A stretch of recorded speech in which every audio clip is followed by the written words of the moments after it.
on the webinar the other day because my mom was babysitting her and brought her down Nice. with a question. So we'll let the people have a little. There's little baby. Oh, nice. Oh my gosh. She's cute. That's her Slothy, and her Slothy. Remind me of her name again. Philo. I'm sorry, you kind of broke it. What was that again? I'm sorry. Philo. Yeah. When my mother-in-law bought this elephant for her at a tag sale, and it has the name Gwyneth embroidered on the ear, and so now we just named the elephant Gwyneth. And nice. Tell Shiloh to go get Gwyneth. She gives it a hug, so it's pretty cute. Oh, that's cute. Yeah. So I know Jack is calling in from New York City. I'm calling in from my basement because I'm hiding from the baby.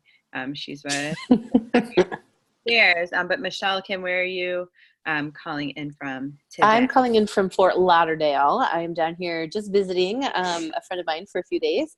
And then, but I live in Denver, Littleton specifically in Colorado. I'll be back there tomorrow, but yeah, so I'm just visiting a friend for a few days. So nice. Yeah, the tropical chandelier was a giveaway that you weren't in I Colorado. know, right? Exactly. Yeah, that is not my. And the orchid, the beautiful orchid, yes. And if I panned over, you could see the pool in the backyard, whatnot. But yeah, it's like 75 degrees and gorgeous here, and it's supposed to snow in Colorado when I get back there tomorrow. So yeah, I get a little burst of summer, and then I'll go back to reality in the snow tomorrow. Awesome. Well, thanks for making time for this project on your vacation. Yeah, absolutely. Okay, Kim, what about you? I am calling in from the eastern side of North Carolina in Fayetteville. So, and I was just telling Michelle and Jack, we just had a breakfast meeting with some camp friends on the eastern side of the state. We started meeting regularly, and so I just drove in from that, so that was cool and very fun. So good. Well, welcome. Yeah. So we have some participants on the call, and this is also going to be recorded. And for those of you who have not been with us yet, we have just been announcing that we've raised more than $10,000 for the Camp Stomping Ground Capital. Hey, that's fantastic. Project. Yeah, so really excited about that, and just like so cool to see Camp Pros rally behind Jack and Laura. We've been talking about how a lot of times we see in the news these sad stories about camps closing down or changing into things that aren't camps, and how we have this that's starting up and taking that kind of died and reviving it as their new home. So really cool to see all of that. And we want to say thanks to everybody participating and donating for helping make that happen. So, but we're excited to pair Michelle and Kim together. And I don't know how much you two have worked together in the past, but you both, I think, do a lot of work around bringing staff training to life and making it more than just some other lecture. So I wanted to kind of start off with that as my big question, like just if we can start from like a philosophical standpoint, because I'm a dork like that. What do you see? Like, what's the difference between camps that have a training that works and camps that have a training that doesn't work? What have you seen in your observation over your careers? Well, I think for me in particular is because I'm just an experiential educator at my core, and I have my master's degree in experiential education, and I know a lot of just the philosophy behind how people learn is that they learn by doing. And if you just sit in a chair and see a PowerPoint or just hear someone talking, you're only going to retain about 10 to 20% of what people are actually saying. And when you've already invested in people to get them there for the however many days your camp runs prior to kids showing up, I want them to retain more than 10 to 20% of that. I want them to be actively engaged and involved in what they're learning. So therefore it becomes muscle memory. And so therefore then when it comes go time and we got 10-year-olds that you're responsible for now, or however many kids it is, then I want you to have some muscle memory about what we learned. So that way you can pull that out of your back pocket when you need it. Yeah, that's cool. Muscle memory versus just like academic memory or like giving the answer, right? To make it more of like, I can do this thing rather than I can just like maybe talk about it or give the right response. Cool. Yes, What about you? absolutely. Well, and I guess I'm an experiential educator as well. And being a teacher, I used to teach at high school and middle school. And I found myself as a teacher, I was always trying to make school more like camp in terms of the learning and building community and all of that, and the active learning and the to make it stick. But I was never ever trying to make camp more like school, right? Nice. And so just really, and I think today, I think, and camp doesn't happen sitting down. I mean, that's so unrealistic. And so that's not the way camp is. And so if we sit during staff training and just sit there and that's all we do, we're not modeling for the staff what it's really like to be with the campers and to be engaged with them and being, up and moving. And we're not giving them tests on things. We're not, giving them worksheets or handouts. We do it. There's all those teachable moments. And so I think that's one of the best things we can do is model that during staff training. Yeah, cool. And from a realistic standpoint, as a camp director, there's like 200 things on your to-do list, especially in May and June. So I think we can all agree, like, we want staff training to be experiential and engaged, but then when push comes to shove and we have, a half a day scheduled to like plan our entire staff training, often our dreams don't become a reality. So what have you learned about like being able to execute these philosophies that we're going to talk about today? Well, I would definitely say not waiting until May to start planning, especially if like they're coming, like they're coming, right? But if you're new into camp directing, I would say it is going to be an evolutionary process where you're not going to get it right or perfect the exact way you want it the first year that you go to do it. You're always going to be tweaking and changing it to fit the needs, and you're going to get feedback from others. And then also, I think finding out what other people do at other camps also is a great way to just like, okay, I know that I have to talk about, I know we have to do CPR. I know we have to do like all the things like that may not feel like I can do it experientially. I have this checklist of things that I'm mandated to do. And then here's the things that I want to do.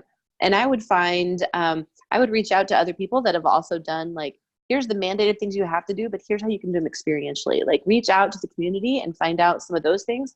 But I would say a good rule of thumb that I always do in my trainings is the human brain can only stay focused by just listening for 16 minutes at a time.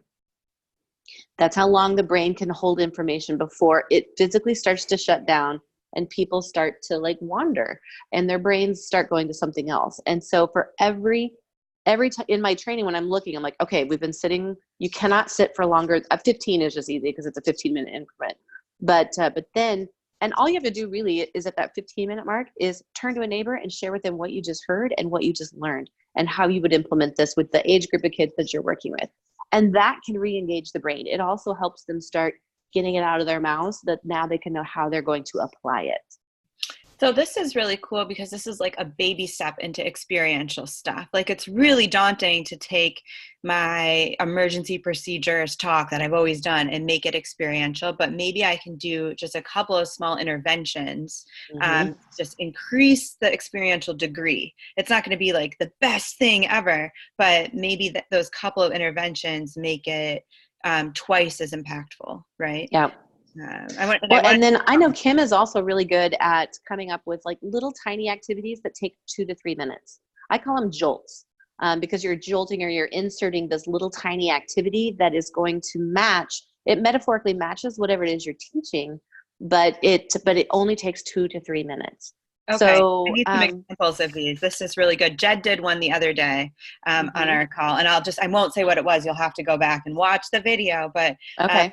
What are some examples of jolts that Kim, you've done, or Michelle, you've done in staff trainings, just so we get an idea? Yeah, Kim, you got one? Okay, well, one of my favorite ones is if you can imagine, if you put your hands out, you say you have your staff partner up, right? And you say, okay, I want one of you to put your hands out like this, so palms face up. And the other one of you, I want you to put your hands like this, palms face down. And I usually say give yourselves, about an inch in between. So if you can imagine, we're set like this. And then I will say, ready, set, go. And one of two things will happen. And you can start to see the buzz. There's a little bit of buzz that happens before you even do this exercise, because some people are already banking on the fact that you are playing the slap game or whatever name you call this, right? Mm-hmm. And so they're like, I'm going to get you. I'm going to so get you. You're going down kind of thing. Mm-hmm. And then other people are looking at you because they're like, well, wait a second. She didn't tell us what to do. Mm-hmm. So this is the perfect sort of jolt, if you will, to use your word, Michelle, is just to get them thinking about setting expectations. So I clearly did not set expectations with my instructions. And so, but because some people were familiar with the activity or they had some sort of idea what was about to happen, they were able to act. There was a familiar structure and they were able to take that. So if we provide our campers with a familiar structure, if we let them know what to expect with, how drop-off is going to go in the morning with the bus coming in, or how rest hour is going to work, or, how we're going to change at swimming, or whatever those little things may be, then kids know what to do. And we don't have to, they just sort of carry along. But if we don't do that, then we set ourselves up, because then they're going to look at us to get that information. They're going to be like, okay, what do you do? And if the counselor, the staff person in charge doesn't give that information, then I say, okay, well then what's going to happen? And so some of the people actually will look to each other to get what they think should happen. And so that's what will happen with campers, right? They will look to each other, look to campers who've been to camp before. So that's just a great way to get the whole idea across about setting expectations and the reason why we do it, why it's important, and what happens if you don't. So that's an easy one, easy jolt. Yep. Cool. And the difference is so complex from just such an easy exercise too. Yeah, you can take it for a long ways. Yeah. Sorry, Michelle. No, that's okay. And one that I have that I do all the time, just to talk about how, and we even started out this webinar talking about people will retain 10 to 20% of what they hear, but 70% of what they do, and how, and from a role modeling perspective, campers will do what they see you doing rather than listen to what you say.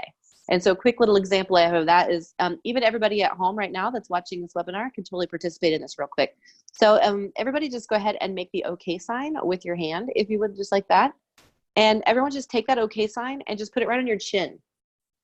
Okay. So now most of you, I'm sure, just put that right on your cheek, just like I did, but most people's chins are actually down here. And so, so what I love about that is usually when I do that, 80% of the room will be right there with you. They'll take that okay sign and put it right on their cheek, just like I did. And even though the words just came out of my mouth, that people will do what you do rather than what you say, they'll still do exactly what you do. I mean, it's just such a powerful, it's the way the human brain is wired. We mimic the behaviors of others. And so so I tell them, I said, we're going to do this experientially because I want you to see, I want you to feel it in your bones. I want you to see what it looks like. So therefore, I know that you're going to at least have walked into this feeling and behavior at least once before go time happens, when kids are piling out of their parents' cars and you're meeting them for the first time. So I know it's not my show, but I just thought of a jolt. I have to share it. I learned this in my negotiations class in business school. Maybe you all have done it before, but you have everyone get a partner and grasp hands with their partner, right? Like this. And you say your goal is in the next, this is partner's hand. These are two separate hands, right? But they're in a handshake position.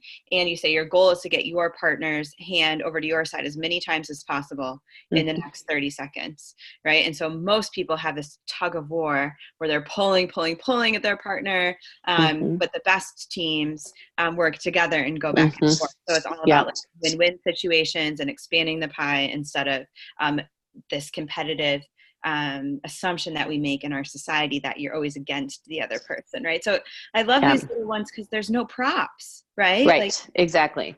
you end your session early. You could do the one that Kim or Michelle said without it even being on the agenda, and you don't need to run and find the masking tape or Right. whatever. Exactly. So jolts are really cool. Yeah. Well, and there's actually a name for, so if you want to know the name, so this is another way to combat the short attention spans that learners have. So Michelle mentioned the sort of sweet spot of being 16 minutes for listening. If you think about all the times that we pick up our phone in an hour, and you're checking and you're looking and all that kind of thing, so we get distracted very easily. And so these are little bursts are micro learning. And so another great thing to maybe look up is to see about how you can incorporate some micro learning. So you're taking one nugget, something that's very specific, and you're boiling it down to the most important things. So a lot of times with staff training, I think we try to add and add and add, and we keep thinking, but really, if you can get it to the point where you can't take anything else away from it, then you've got exactly what they need to know, and not a lot of extra stuff that is nice but not always helpful, or just kind of confuses things when you're trying to recall all this stuff that you're trying to help them make sense of. So so my sister's a professional facilitator for Michigan State, which is kind of cool. And so the joke is always like, oh, we don't want to come to your family's Thanksgivings because you probably make everybody do all the games, because both of us do this for work. And one thing that she says is adults learn by doing, but they learn even more through reflection. And so I wanted to talk with the two of you a bit about what are some techniques you have for reflection on that experiential learning during staff training. How do we make sure that the experience also carries that conclusion or message or application to what's coming next? I think oftentimes that's where camp directors stumble. Great exercise, but we don't connect the dots. So how do you two do that? What do you see in the best camp directors who are able to do that? I could talk on this subject the entire rest of the webinar if you would like. Reflection is a real sweet spot for me and one of my favorite things. So the first book I wrote my first book that I wrote in the team building field was called A Teachable Moment, and it has over 120 different reflection tools in it. So, and since that, and I wrote that back with Jim Kane and Jennifer Stanchfield back in 2004 is when that came out. And now I do a workshop routinely at ACA and several of the other camp conferences called Affective Debriefing Tools and Techniques. And so I took that big scary word of debriefing that is kind of scary for everybody, and then boiled it down into here's 10 different techniques for processing, rather than, because most of us think processing is just sitting them down in a circle and asking questions, right? And that is very facilitator driven and requires a lot of skill, and also it puts a lot of the responsibility of having a successful processing circle on the facilitator. And that is one of the techniques, and it is a very effective technique. However, there are 9 other techniques. So I broke it down into here's one thing you could do, but here's a lot of other things that you could do that actually are more participant driven and actually help your participants retain the information that much more. So I have a free PDF handout on my website, or I can send it to you all so that you can send it out to everybody. But it has all 10 of the techniques and the tools that go with it. And so I'll make that resource available to you as well if you'd like. But in my mind, some of the best processing and debriefing happens one-on-one, because most people will share one-on-one a lot better than they will share in a large group. And so I do a lot of pairing and sharing techniques throughout my staff training with kids, but a critical element, if you're going to pair and share as a processing technique, you also need to bring it back and have a large group shared experience as well. Because we know that anytime you have 2 people pair up, whether it's a grown-up, an adult, or kids, is that they sometimes, when you say, turn to a neighbor and discuss this, they will talk about other things and not actually talk about what you wanted them to talk about. So then bringing it back to the large group and then having a large group shared experience. I'm like, all right, what did your partner say? Or what was a good idea that you had that you shared with your partner? So they can either talk about something that they said or something that their partner said. So, because sometimes people don't like sharing their own thoughts, feelings, things like that in front of the group. So if you say that, where you give them the option, either something you heard your partner say or something you said, kind of creates a little bit safer environment. But I do a lot of pairing and sharing. And again, that is no prop really for the most part, unless you want to have some pre-printed questions to where they're asking each other reflection questions. You could do that too. Kim, what do you got for a debriefing activity that you like to do? I probably learned a lot of mine from you, to be honest. Yeah. Well, good. But to take one of my favorite pair share ones, because I do, and being a math person, if you just think of the sheer numbers, if you have two people, then if each person is sharing roughly the same, then that's like 50% each, right? But if you have three people, then it cuts down to a third for each person, and then four people, so it gets less and less. So just by doing the math, two people is really to get the most engagement kind of thing. But I love to do the paired share when they actually, I call it the walk and talk, where they, I'll say, okay, do a lap around the dining hall and talk about what we just did and come up with three things. So when we come back in the room, then we can, discuss and continue the conversation. But it's hitting, getting up and moving. It's hitting, giving them an opportunity to discuss and to process what they just learned and to help solidify those concepts. So that's one that I like to do.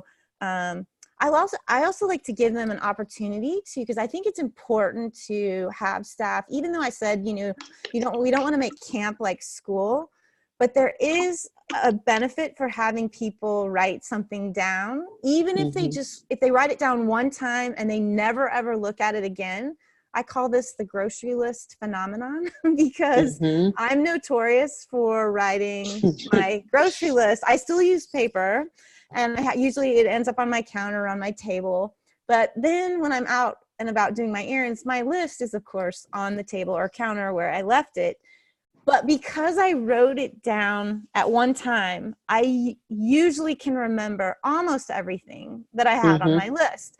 So having staff take notes and giving them a space to do that and time to do that, but then having them, maybe go back with a highlighter and say, okay, I want you to find something that we just talked about this last 15 minutes. What is something you have a question about? And put a big question mark by it.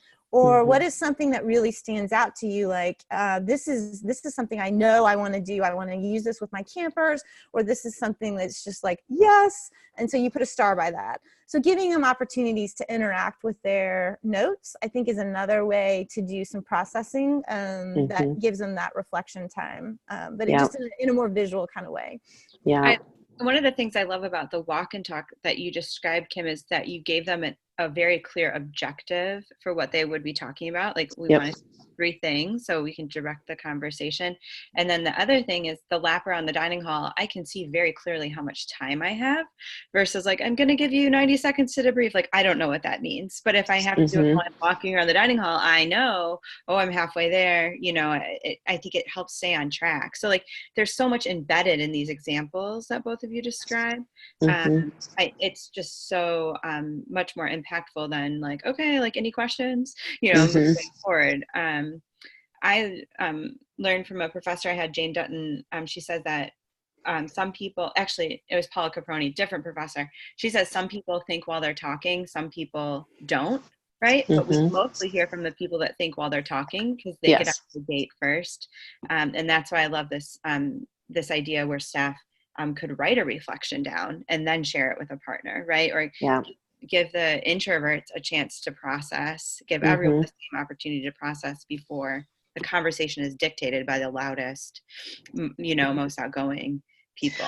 One of my favorite staff training activities that I do a lot of staff trainings for camps, in the May, June timeframe.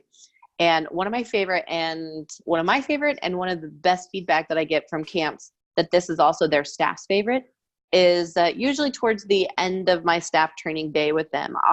I've gone over some processing techniques with them and things, but I have a postcard activity that I do where I have all different kinds of postcards that have lots of different types of crazy pictures and things like that on one side. Then you turn it over and then it's an actual postcard on the other side. So I first have them look at all the pictures and images that are on the ground. I usually throw them on the ground and say, I want you to connect with an image that metaphorically would best match the reason why you took this job, and have them first connect with the image. So there's some good metaphoric processing that's happening in their brains just by selecting the photo on the postcard itself. And then I have it turn them over and have them then write a letter to their mid-July really tired self about why you took this job and what do you need to hear from yourself right now when, if you can project and look forward to your really tired mid-July self, what do you think you need to hear from yourself?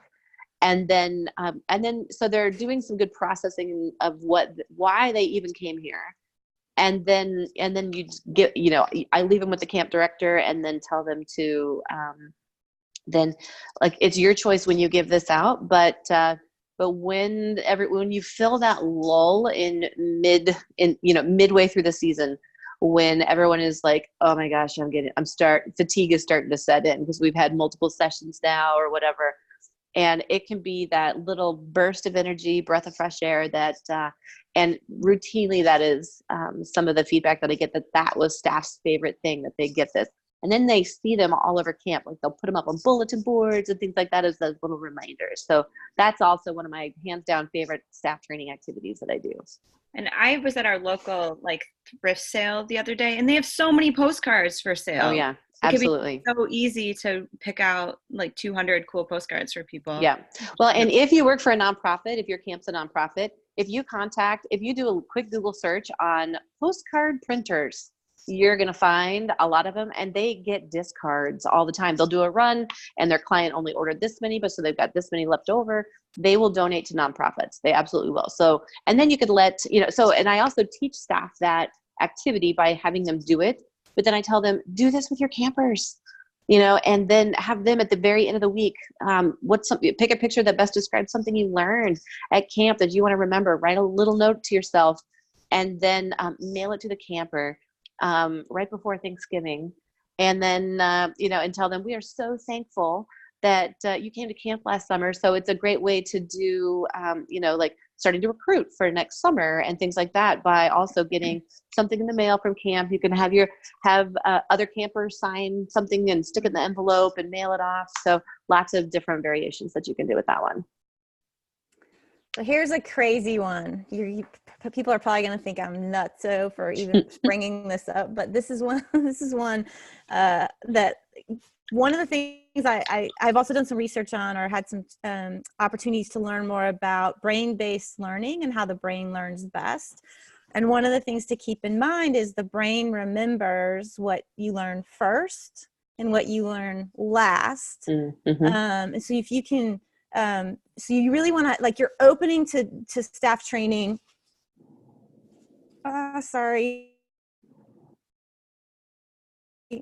Opening to staff training, you want to have, it starts off very memorable, but your closing to staff training should also be very memorable and give them a chance to really reflect on the whole experience. Mm-hmm. And so I was going to a camp, this was a number of years ago, and if it would be possible for their chef to bake some cake, just sheet cakes, plain sheet cakes.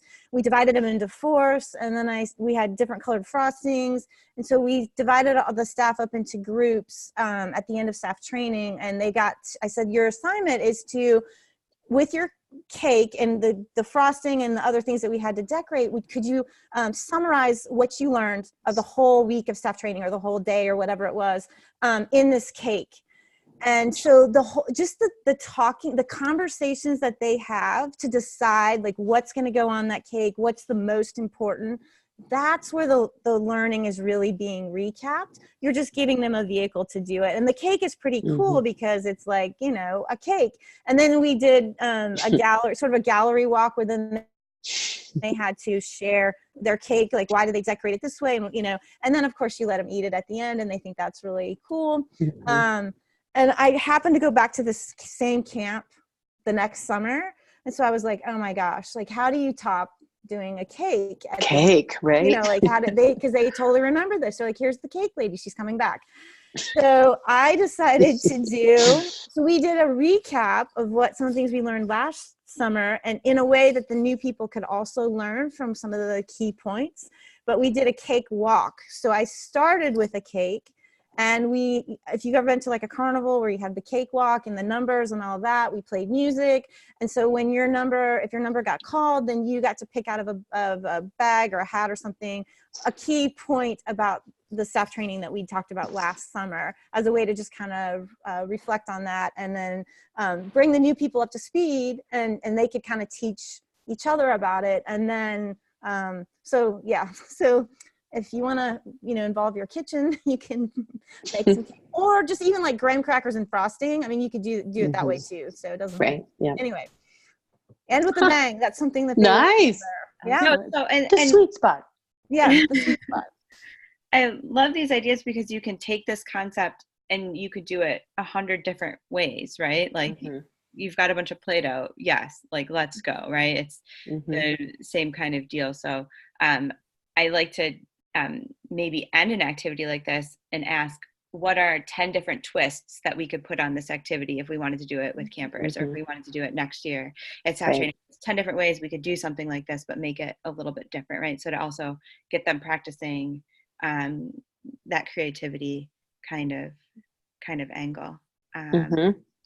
Do you two have more to say about this question, or should I throw another question out? Why don't you throw another one, because we're already halfway through, which is crazy. Yeah. So let's. I know.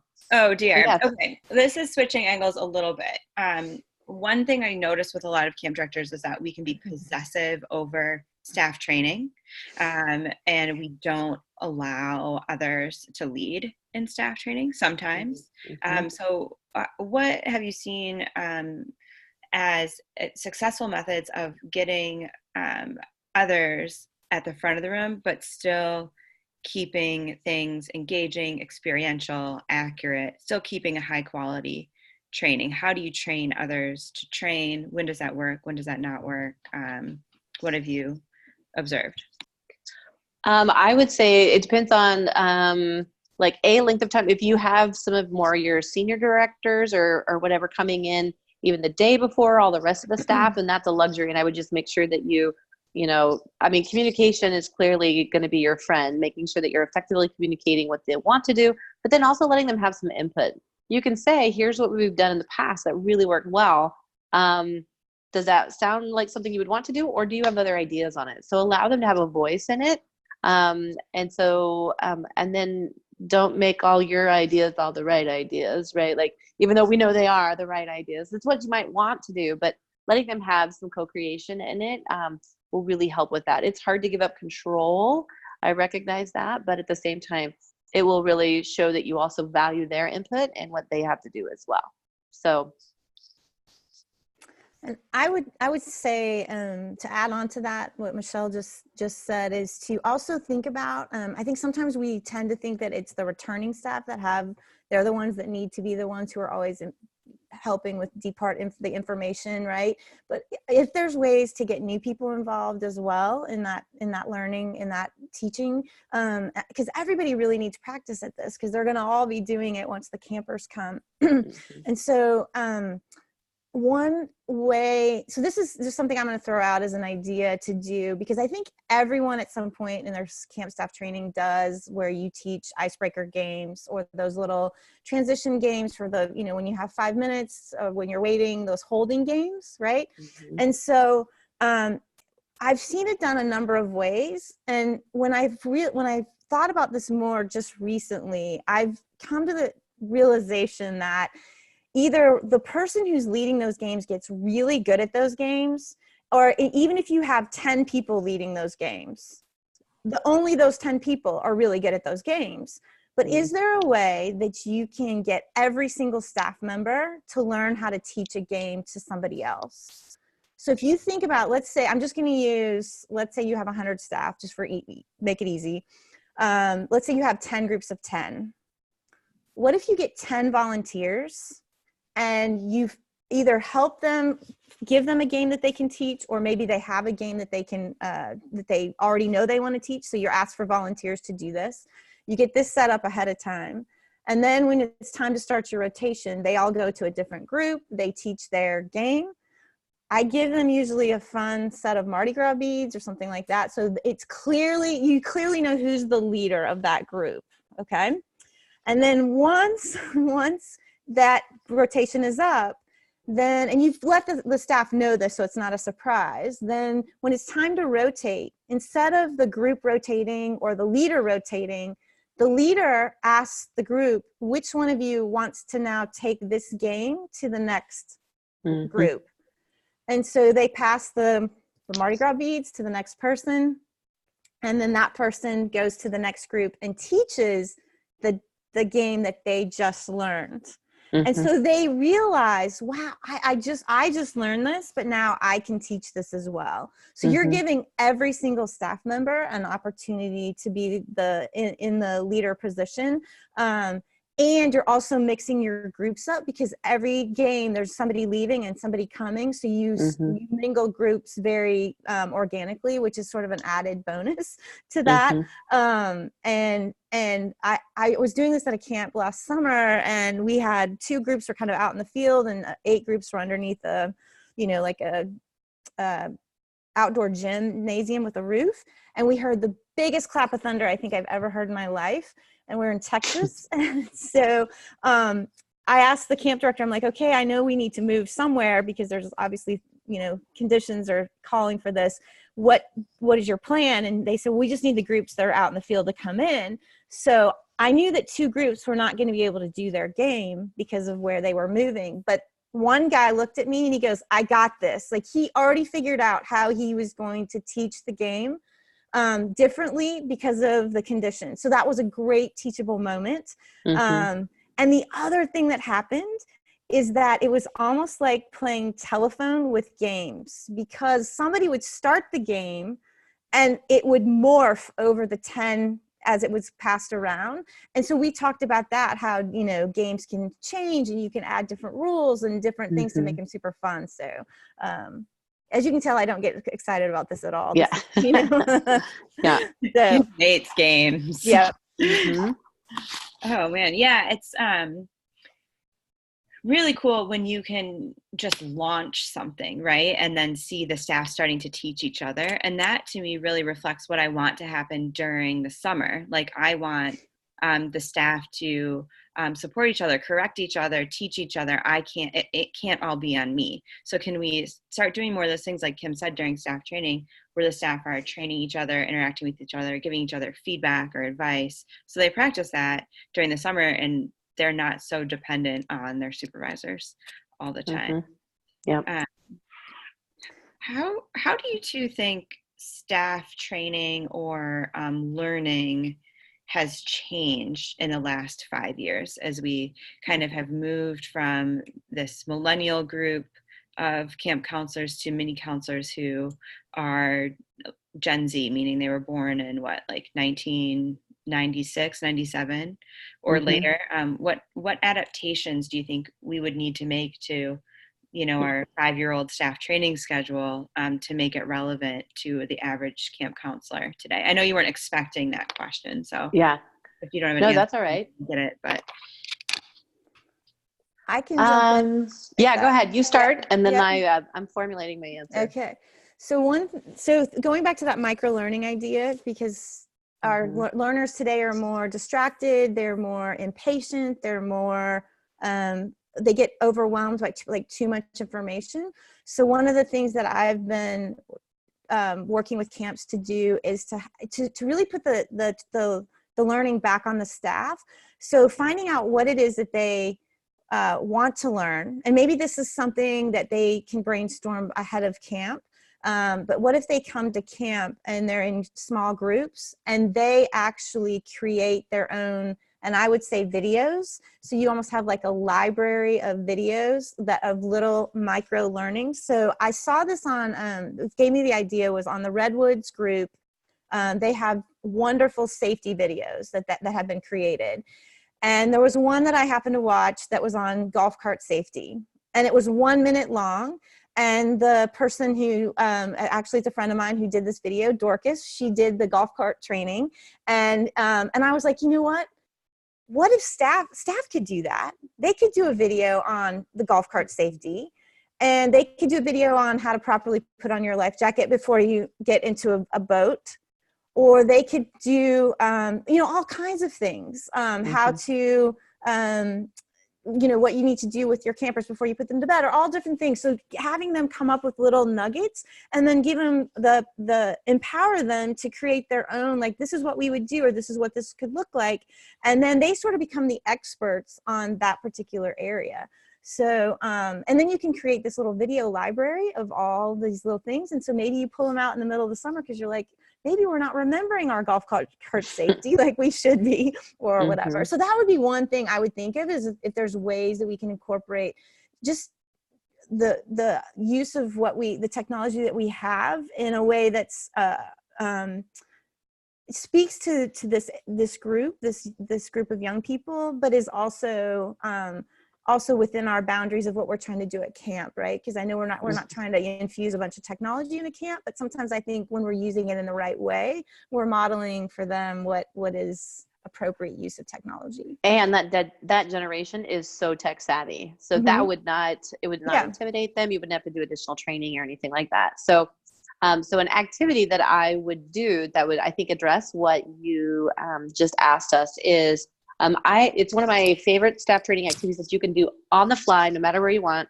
And you can also surface whatever behavior pops up at camp. And I teach this to staff often during staff training, because it's one that they can pull out of their back pocket really easy. So for me, I call it as if. And so it's one where you have two participants partner up. So if I'm doing it during staff training, I have two people partner up, and then stand about 5 or 6 feet away from one another. And then I tell them, I said, so this is your partner. And then in a minute, I'm going to have you walk towards your partner and greet your partner as if you were in this role that I'm about to give you. And so, and then I had the interaction. I said, I just want you to role play, stay in that role for about 60 seconds or so. And then when you're finished, I'll make a noise of some sort, whether it's a clicker or I have some sort of, call and response chant or something to get everyone's attention back. Depends on how many staff you have. If you have 100 people, you're going to need voice amplification. If you have 10 staff, then they can probably hear you. And I usually do 3. So I start out with one that's really light. So it could be, greet your partner as if you were long lost college roommates. Ready, go, ready. And they're like, bye. And then it's all loud and boisterous and whatnot. And then I have them separate. And then I say, all right, well, tell me about that interaction. What was that like? It's like, oh, it was fun. We reminisced, like all that. And what, and I said, all right, well, how would you use this with campers? How would you change long lost college roommates? Because campers don't know what that would feel like. What would you change? Like, oh, it could be maybe you're seeing another kid that you you remember from camp last year, and you see each other for the first time. Or maybe you've been to camp and now you're coming back and you're seeing your best friend from school that you missed while you were at camp. And now you're going to tell them all about it. So you could make the interaction be whatever you want it to be. And then I come out with another one that might be possibly a behavior that is surfaced at camp that, or if you're using it during staff training, what's a behavior that they're going to have to deal with at camp, but maybe they don't. If this is their first professional job, maybe they've never dealt with this before. So I'm like, all right, have one of them be the new camp counselor, have the other one be a homesick kid or something like that. Now go ahead and walk towards your partner and greet them as if you've got the new camp counselor and a kid that's been crying for the last 2 hours, right? Or something like that. So like, wah! So now usually whatever age group that camp counselor is working with, I have their partner be the same age group. So I have them kind of communicate ahead of time. How old do you want me to be? I need you to be 10. I need you to be 14. I need you to be 7 or whatever. So, and then afterwards, after about a 60-second interaction, have them separate. I'm like, okay, let's talk about that. Campers, how did your new counselor just do? And have them give a couple of examples and then talk to the camp counselor. What was that like? You're like, oh my God, do kids really do that? Like, yeah, they really cry for like 30 minutes, or however long. And then you can talk about what are some of the signs of homesickness and things like that. And then they're like, all right, we're gonna do one more interaction. The next interaction, let's pretend the two of you are co-counselors and that you just got into kind of an argument or something like that to where there's been a little conflict happening between the two of you. Now greet your partner as if you are going to address this conflict or this argument with your co-counselor. Ready, go. And so, and then the behaviors are so different, right? So then after they have that interaction, pull apart, do a little mini debrief. And so that's the structure of the as if game. I usually only do 3 at a time, but that's the beauty of it, is that let's say if you look at your staff training, however long it is, then let's say you want to pop in, it's like, you know what, we're sitting for a long time for this particular part of staff training. Then start out with, figure out what's a little interaction that will be some of the content you're going to cover in that little piece of your staff training. So you surface the behavior naturally through the as if game. And then you're like, okay, great. If this felt like a lot for you just in this 60-second interaction, let's take our seats and now let's go learn a little bit more about homesickness, about like all this. So surface the behavior in the game where they're going to role play it a little bit, then go teach skills in it. And then if you wanted to, then after you've taught the skills as your debrief, you're like, you know what, let's go practice what we just learned. And then get back into the as if formation and say, okay, now that you've got this new information about how to deal with kids with homesickness, let's do it again. And so let's have one person be the new camp counselor, the other be the homesick kid. Now go and approach your partner as if. So it's a great way to then, now we've surfaced it, then we've learned some skills. Now we're going to practice it before we ever leave that, that part of the training. So and it's non-prop, and you can make that activity be whatever you want it to be. Dealing with difficult parents, like we could brainstorm all day long. Like, what are some of the different behaviors that pop up at camp that maybe, your camp staff age range have never dealt with before. So. Ooh, I love that. That's really cool. Mm-hmm.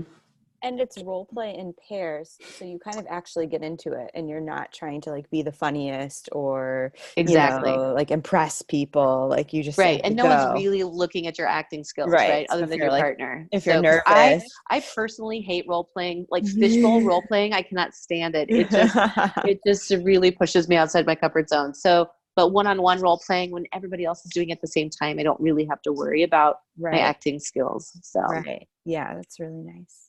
Can I call, yeah. Kurtz, I think you have an activity that I actually learned from you that I thought was really good for this age staff, especially because they're so used to their phones, and how you create that whole thing. No, you tell it, because I think that was so good. The parents one? Yep.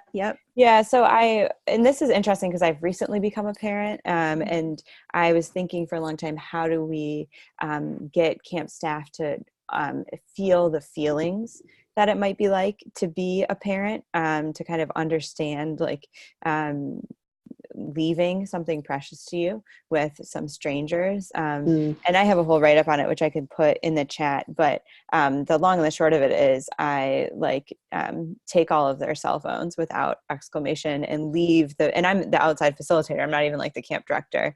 And I leave the building and make a lot of noise and take selfies on some of them and walk around so they can see me through a window and just and be gone for kind of a long time. And then they really start to sweat. I don't take everyone's cell phones. Usually I take 10 volunteers. But it's another thing where we can use the technology in a way that maybe teaches a lesson, and then also build on that debrief. So that can be pretty fun. And then it just is almost a simulation to some extent, even though it's such a lesser degree than what it feels like to leave your baby with somebody. Now I know. Right. But it is like a simulation. So I think we talk a lot about role play in staff training, but we don't talk about simulation as much. And so I've been challenging myself lately. How do we have more simulations in staff training where people can practice in that sort of way? So good one, Kim. That's a fun one to mention in this training. I think that staff training usually at camp happens in that designated time period before the campers arrive, right? But at the best camps, staff training continues throughout the course of the summer. And myself as a camp director, I look back on sometimes and notice I was really bad at that, and notice I was really bad at utilizing staff meetings for actual training or other opportunities. So I wanted to ask you too, like, what are some of the best things that you've seen in terms of continuing staff training after the period ends, before the campers arrive? So what are ways that you can utilize opportunities midsummer at any point to continue to train your staff? Hello. Hi, Dr. G. You want to, you're welcome to listen in or add any comments under our last 10 minutes talking about staff training. Awesome. Thanks, you guys, for being here. Okay. Yeah. All right, cool. Well, I have an activity that I like to do throughout the entire summer at staff meetings. And it's one that I love to do at the very beginning of staff training, but then also carry it throughout the entire summer. And it's really simple. You just have everybody come to the center of the room and stand on the line. And I read off 2 different work style behavior preferences. So it could be like, I'm a careful planner, or I'm more spontaneous. And so first you have them first pick a side, which side of the line. If you want to put up like a rope down the middle of the room, you can. But then first have them pick a side which best describes you, and then give it a degree. So the line would have a value of 0, and then from 1, 2, 3 out to the walls on the other side. So the more you prefer that behavior, the more it is like you, then the further away from the center line you would get. And I find the more we can learn about our work style preferences with our co-counselors, with the people that are working closely with all summer long, the better. And so I do several during staff training, before campers get there, but then also it's easy. It can be non-prop, but especially as these behaviors and maybe conflicts start to arise during camp, then you can pull out some ones that, like, the more you can get to see, it's like, oh, yours isn't right and theirs isn't wrong. They're just different. And we're going to have to figure out, how do we meet in the middle to actually make that work? So careful planner versus more spontaneous is one. I'm more lighthearted. I'm more serious. I am, let's see, another one is I express my frustrations when I have them, or I keep my frustrations to myself. That's really good to know about the people you're going to work really closely with all summer long. Or I avoid conflict. I confront conflict. I'm more of a perfectionist. I'm more of a big picture thinker, or like I have attention to details. I'm more big picture. Those are just really good to know about someone you're going to work really closely with. I know when I was a staff member working, it was a residential therapy camp for kids. So we had kids that were there they could be up there for an entire year at a time if they wanted to. So it's more treatment facility based camp rather than like just summer camp.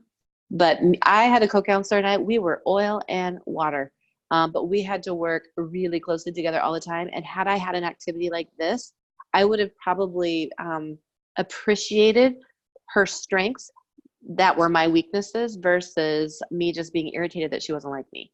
And they're like, oh my God, why can't you see eye to eye on this with me, right? So that would have been so helpful for me as a camp counselor. Cool. I love that. Kim, what do you think about when summer starts?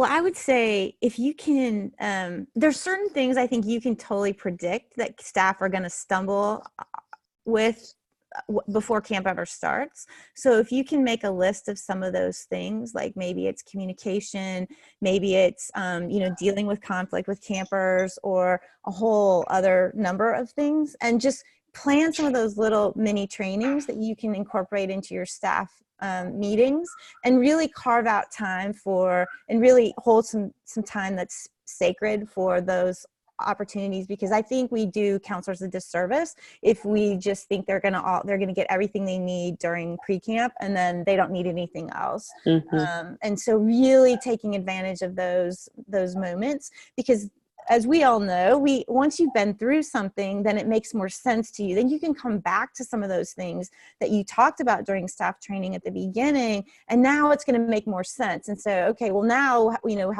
might we do this differently now that we have some, experience with it? So I think it's just a lot of it is just really planning for it and knowing and being prepared for, because as we know, we don't always have the most time to come up with that stuff on the fly. So putting some thought now or as in the months ahead can be really helpful. Yeah. I personally love the camps that bring me out mid-July or early July because a lot of, I mean, if this is your staff's first professional job they've ever had and they don't know what questions to ask before they have the experience of campers being there, right? So sometimes, waiting, if you get in all the good stuff that you planned, whatnot, but then coming back, a month later to where now they've had a session or two with campers and now they have all kinds of questions that they have. They're like, oh my God, what do you do with this kid? What do you do with this? How do you address this? They just know what to ask because they have the experience then behind them. And maybe they didn't have the right tool to pull out of their toolbox. So now they know what to ask. Yeah. Cool. Good. So we have 5 minutes remaining, remarkably. I feel like I got so many good ideas out of our little chat. So I want to say thank you first to Michelle and Kim for being so generous with so much of your IP, right? Like people pay you to come out and do these things. Here you are sharing it with all of us so we can do it on our own. But that being said, I wanted to ask you both kind of a final question, which is what didn't we ask you about that you would like to share, or anything that, you think that everybody should know, and then also where we can find you. Say hi to Erin, everyone. Hi, Erin. Thank you. All right, Kim, I'll let you take that one first. Oh gosh, thanks, Michelle. Hey, you're welcome. I'm just going to take something from the chat because it just jumped out at me, and I don't know if we've really been paying attention to if there's questions in the chat. So one thing somebody asked about doing things online, and I think the answer to that question is yes. And so you can utilize your Zoom. I mean, that's one of the platforms that I tend to use most regularly, but just to bring staff together to get some, sort of pre-camp planning, finding out that list of what they may let them help you build your staff training schedule. So even though those are things that you would have put on the staff training schedule anyway, if they feel like they have input in that, I think that can be really, really helpful. And then just one of the things that I've started doing is doing midsummer staff meetings via Zoom. So I'll pop into different camps staff meetings during the summer, even if it doesn't work out for people. So there's lots of things that you can do to boost your learning all throughout the summer, starting before, during, and as we go. So. Awesome. Good. Thank you, Kim. And Kim, what would be the best email address for you that I can put in the chat here? Do you want me to just put it in? Or, yeah. Okay. Sorry. Okay. That's okay. Great idea. Okay. Kim's going to put her contact info in the chat. Michelle. Okay. For me, I would say make sure that you are just checking in with people along the way. Don't assume that everybody is okay, right? Like, so, just making sure that you're doing some one-on-one check-ins with everybody and just say, hey, can I schedule 5 minutes with you here and there? It'll always take longer than 5 minutes. But just making sure that you're doing little check-ins with people along the way. And then keep searching out little jolts and things like that you can put into trainings. And then even using them with kids. There's times, or if you're checking in with staff and they're like, oh, I've got a couple of difficult behaviors that I'm dealing with right now. And then just coming in and checking in while the kids are even there with them. When one of my camp directors, when I was a staff at camp, I remember I would tell this kid the same thing over and over again, and they just kind of weren't hearing it from me. But as soon as Sue Brenchley, my camp director, came in and said the exact same thing I had been saying for the last 3 days, it was the most amazing thing that camper had ever heard, right? And I was just and I would get so frustrated with it, right? But I call it the new face in the crowd syndrome. Is that over time, it's just if you're a parent and you have your own children, they stop hearing you. But then as soon as somebody else comes, they all of a sudden it's the best thing they've ever heard. So new face in the crowd syndrome, sometimes it's helpful just to have that little breath of fresh air to come in and for reinforcement and to help out. But just to make sure that you're just checking in on people, making sure they're not getting burnt out, make sure that they're doing okay. So awesome. Thank you, Michelle. And can you type in how to reach you in the chat? Well, we want to say thank you, both of you, for volunteering your time to support Camp Stomping Ground and camping in general today. And I also want to share with the group here that Michelle and Kim have both sent a couple of pretty cool digital resources over to us. And so when Jack makes the landing page of recordings, he'll include those. So it's some more like staff training ideas, things that you can plug and play into your own staff training. And I looked them over. They all seem really experiential. So very cool. every activity I think I described today is in my handout. So. Oh, great. So prepared. I know, right? Awesome. Well, we planned this stuff. Yeah. What? Also, I want to share, I couldn't figure out for a long time. It kind of looked like Michelle had a filter on, like a Snapchat or Instagram filter. But do you see, like, there's like a holiday decoration in the background over your shoulder? I saw that too. Kind of look like a fairy or like a, some sort of mythical person. And like when you have an idea and the lights go, it's like really perfect. So oh my gosh, that's really funny. I loved it. Much better than my dreary basement. So I gotta get an upgrade here. I'll get my chandelier because I'm in my office/dining room.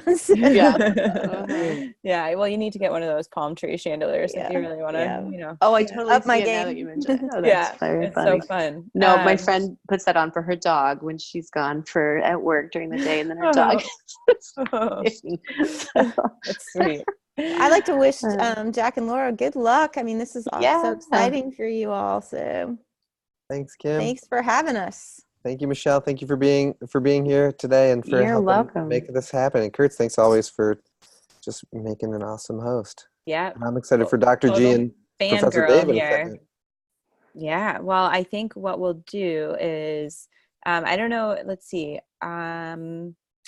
Professor G, that's confusing. Dr. G and Professor Dave, if you're out there, you can join us or we can move you. Oh, did you just promote him, Jack? You're so fast.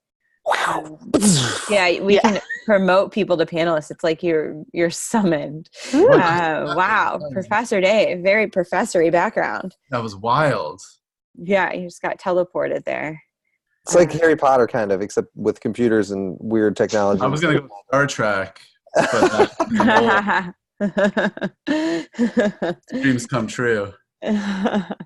And we know Dr. G has tested her stuff. There she is. Perfect. Hey, guys. Hi. Hey, welcome. How's it going? Good. We just got like a bazillion ideas for staff training. So fantastic. Yeah, really nice. So Michelle and Kim, if you want to stick around, we are happy to have you, but I think just like we can Zoom people in, we can also Zoom you out. So okay. I do have to take off. So enjoy your vacation. Thank you very much. I have to go as well, but thank you again for having me, and we'll see you all later. Bye. Okay. Bye. Take care. Thank you. You're welcome. All right, Professor Dave, Dr. G, welcome to the very last installment of the Camp Stomping Ground Benefit Webathon. We're excited to have our grand finale with the two of you. So thanks for taking your time to be here. No pressure. Grand finale. Right? Hey, Kurtz, before we start and do all the normal things, I have like kind of a kooky question, and I'm wondering what... Oh, Jack has a kooky question? Okay. I know, hang on. This is our shocked face, Jack. I know. You're all surprised that I have like a weird idea. I get it. But one of the things I've loved about the Zoom webinars is all the chat that's been running, because I can only listen to people like for so long, even the most brilliant people in the world, because I'm me. And I love the chat because I like bounce the chat and then I bounce back. And my question is, I wonder how many people would be interested in having something like that going during like a staff training session. So like if you were talking, right, whether it's on people's phones or better yet, maybe like projected up and people could like live tweet in. I've actually seen it at trainings before. So you're not totally wacky, Jack. There's software that you can use that does like polls, but also does like questions. You can hashtag stuff, and I've seen camps use it at trainings, and it's actually pretty interesting. I mean, I'd be nervous too. Like, obviously, if it's just projected on a wall, people can put whatever they want up there. But also, People can. Yeah, but it's public, like you know who it is. Like, Yeah, you that's what I can't was gonna hide. say. Yeah, my staff could be like, "Hey," and then say whatever they wanted in their words Right. too. So Okay. it's like, Yeah, I've done it when I work with high schools for student councils. They'll bring me in sometimes to moderate or MC events that they're doing. And usually we'll have the audience in that moment choose a hashtag, and then we'll project either on Instagram or Twitter, depending on what the audience chooses, but we'll project that stream just for the hashtag. We'll follow the hashtag, and whoever uses the hashtag, that's what will come up. And Yeah, it's a really big hit at bar mitzvahs too. Like it's a big thing at bar mitzvahs now. You know, hashtag Dave's that whatever. horrifies me. Hashtag Hashtag Professor Dave's Dave's bar big mitzvah. Yeah. Yeah. Dave Well, becoming a man. Yes. Today, Dave is a fountainpen.com. Yeah.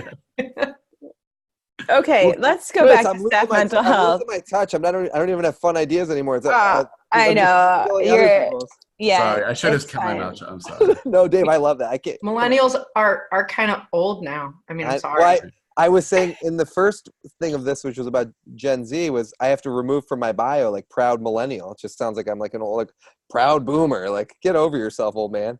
So I know. Go. All right, Kurt. Be in charge. All right.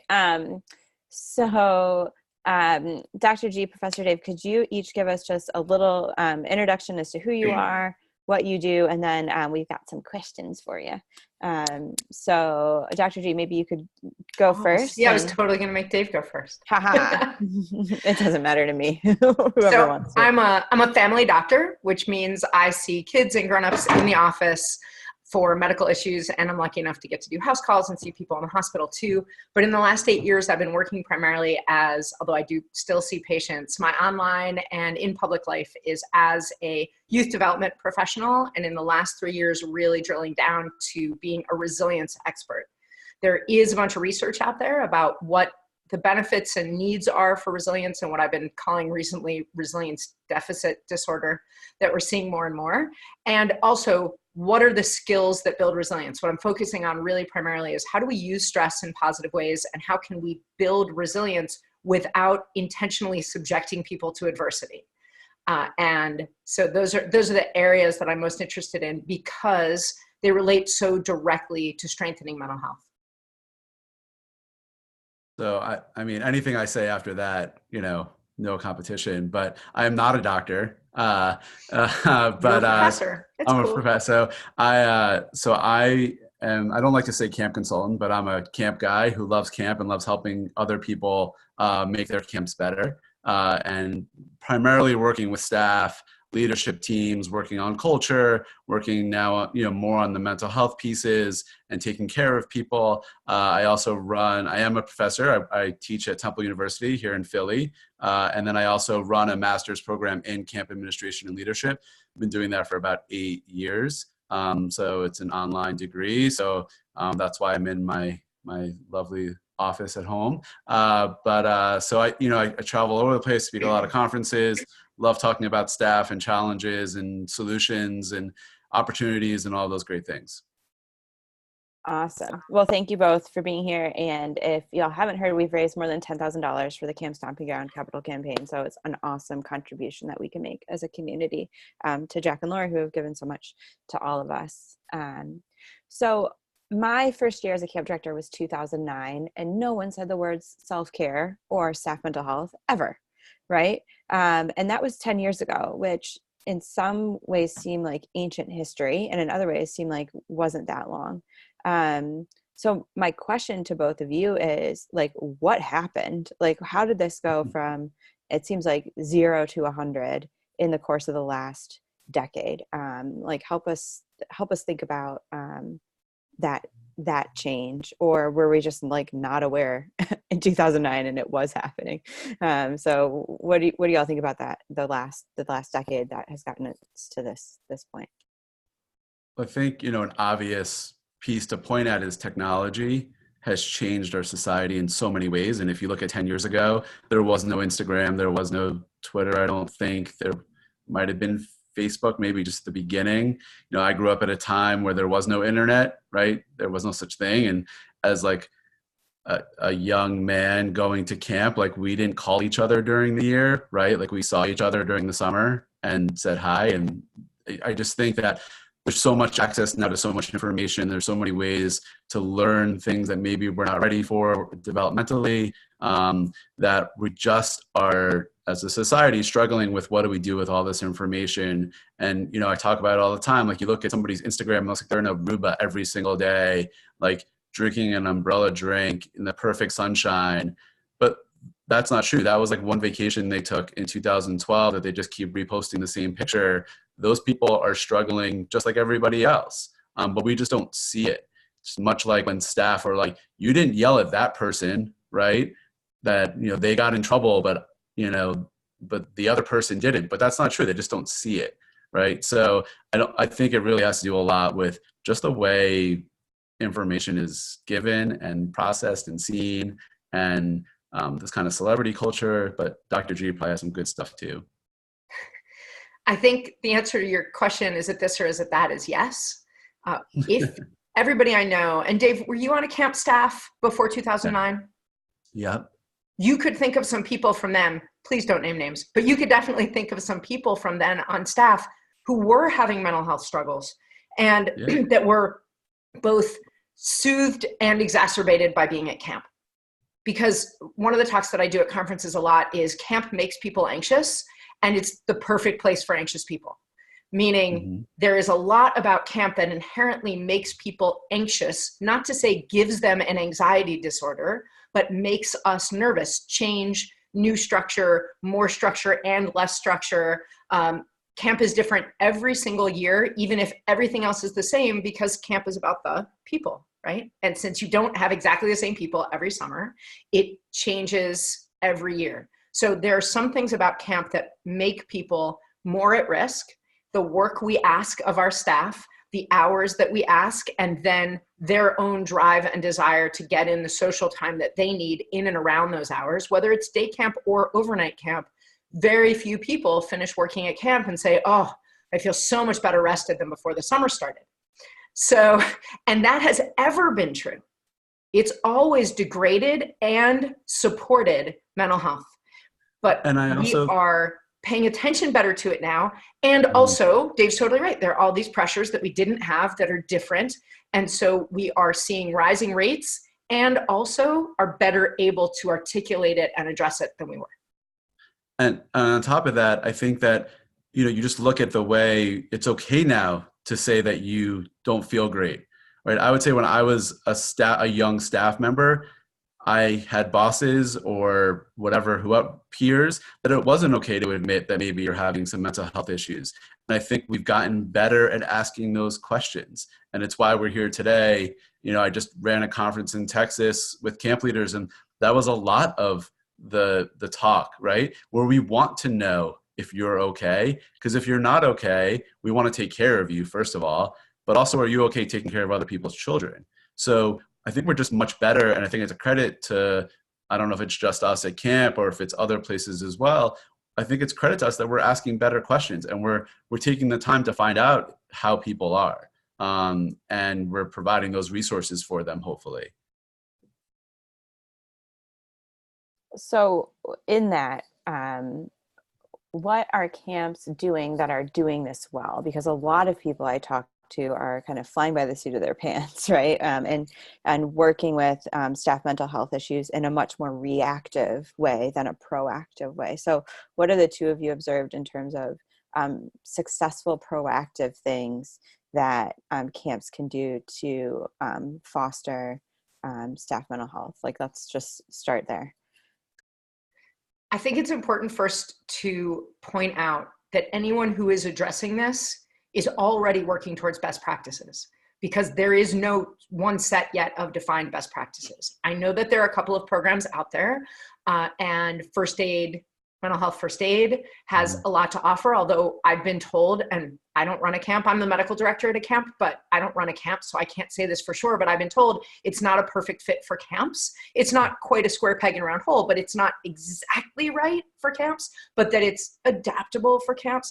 But I mean, I looked into this a lot because just in the last year, I created a program to help camps try and have best practices. One of the things that we struggle with the most is prevention. And so that's where I put my energy, is in what are we doing to prevent most of the mental health degradation that comes as a part of camp. And then second step is to arm staff to talk more clearly about it, and for us to recognize the yellow flags and of course the red flags better than we have been. But really, any camp that's doing this work at all is at the leading edge of doing this work and should take a breath and be proud to be engaging in this conversation. Just showing up for this webinar, live or recorded, is a really, that's proof of dedication to an issue that most people are saying, we'll deal with it when it comes up. You can't picture it. You can't prevent it. I totally agree. I mean, and not Dr. G can speak a lot more to the kind of the clinical side of things in her role, but for me, what I'm seeing, the camps that are handling this, I don't know if it's well, or at least trying to get a hold of it, is from the very moment that they speak to somebody in the hiring, recruiting process, is building that kind of support that already there, right? You're not just hiring somebody saying, great, we'll see you in 6 months. They show up at staff training. Okay, go get your backpack. Let's get started. They're actually having the conversations of, we know that this is stressful. We know that you're coming from a stressful environment from school or home or wherever you're coming from. We're here to help you. Here are the resources we have available. And I think there are a lot of resources out there that maybe camps have not always engaged with because they haven't needed to, or they haven't been as accessible. And I think finding, I know it's tricky in some states of what you can and can't do and what you can offer. There are camps though who do bring, clinical psychology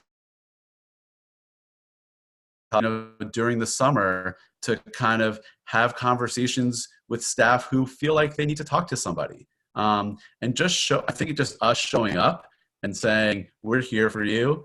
Don't be afraid. We're not going to fire you. We're not going to send you home. We're not going to ask you to leave. We're going to find you the help that you need and support you because you're important to us, just like all of the campers are. I think there's always been this kind of, the campers are paying, so that's all you care about, right? Kind of mentality. Or the campers are children, and so we're going to focus first on them. But I think that the more we can convince staff, that they're just as important to this. And, most of my work that I do is talking to staff about, there's other people to take care of the campers, right? Like, I'm here to take care of you and make sure that you're prepared and you're okay, because without you, we can't have camp, right?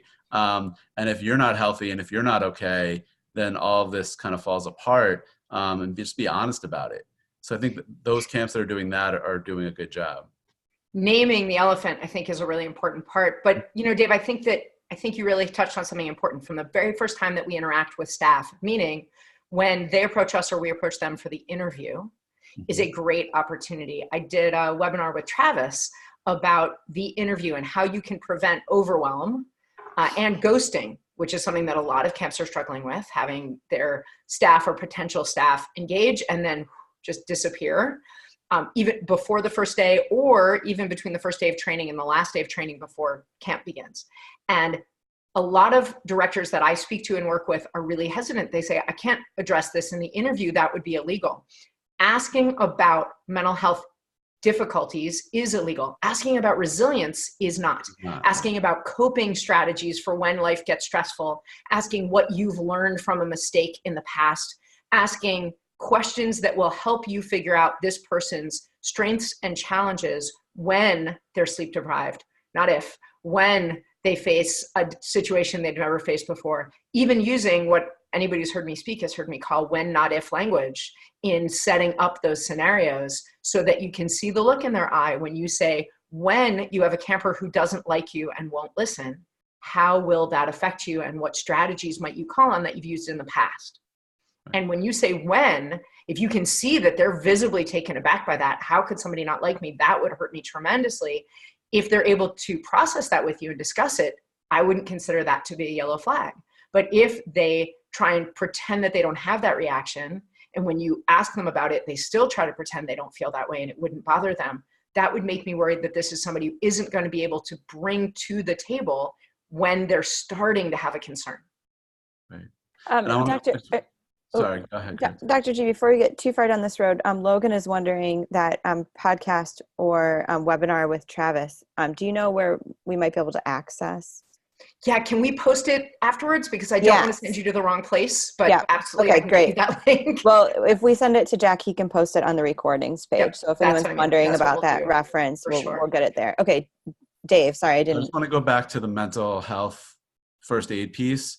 I will say that going back to what Abigail said, that it doesn't on the chat, that it doesn't quite, and what Dr. G said, doesn't quite match up with camp. I will say that there is work being done right now through like the Healthy Camp Network. I had the privilege of spending a couple of days with Ali Farisi when we did this conference about mental health, and they're working on putting pieces in that are for camp. So they are working with that group, and I don't want to like butcher the whole what's going on. I don't want to speak kind of something I don't know that much about, but they are working on making it more camp appropriate. So they're putting in pieces when you go to this training that are specific to camp, so scenarios and situations and things along those lines. So they're aware of it, and they are working on it. So you'll see some change there at some point, which I think is great. And as Abigail pointed out in her comment as well, it's really good for not just feeling, but for being prepared for emergencies or urgencies. And that's one of the things that camp need to do. But to answer your question, Sarah, about best practices, some of it really does have to be about prevention and changing language and making it a part of the culture that this is a when. For sure, we know that we are all going to get stressed out. So how do we prevent being so stressed out that it interferes with our ability to be where we are, enjoy it, and be effective? Yeah. And also there needs to be some like bravery by camps. I think they're even mentioning it in the last one, the last webinar before us. I think we get stuck sometimes as camp directors and as camp people in the way that we've always done things, and changing the way the day looks for staff, right? Changing the way we manage our staff, maybe overhiring a little bit, giving people a little more time, asking them, I do a lot where I ask, what stresses you out, right? And then how do you handle that stress in your life outside of camp? And then they tell me, I say, great, that's exactly how you're going to handle it at camp, right? If you're somebody who needs to go take a walk and put some music on for 5 minutes or 10 minutes or 15 minutes or whatever it is, I'm going to make that happen for you as a camp director or as a leader at camp. If that's how you need to manage your stress, we'll figure it out, right? We'll help you. But stress at camp really isn't any different than stress outside of camp, I don't think. Right? And how you manage it is how you manage it. And hopefully, and if somebody says to you, well, I don't know how to manage my stress, that's a great opportunity to help them, right? If you ask that question, like, well, I don't know, right? I'm really struggling in a lot of different places, not just camp. That's fantastic. Like, that's what you're looking for. Like, those are the moments I think we all probably got into camp to help young people kind of get through some of these things. So I think that's an important part of the conversation as well. And I would add to that a real on the ground in the weeds strategy, which is to have them hopefully make a long list, right, of all the ways that they manage stress: music, exercise, art, talking to a friend, hugging your teddy bear, whatever it is, and then help them identify which of those are camp friendly. Mm-hmm. Because some won't be. Some totally positive, healthy coping mechanisms, like playing Candy Crush for 20 minutes, isn't necessarily camp friendly.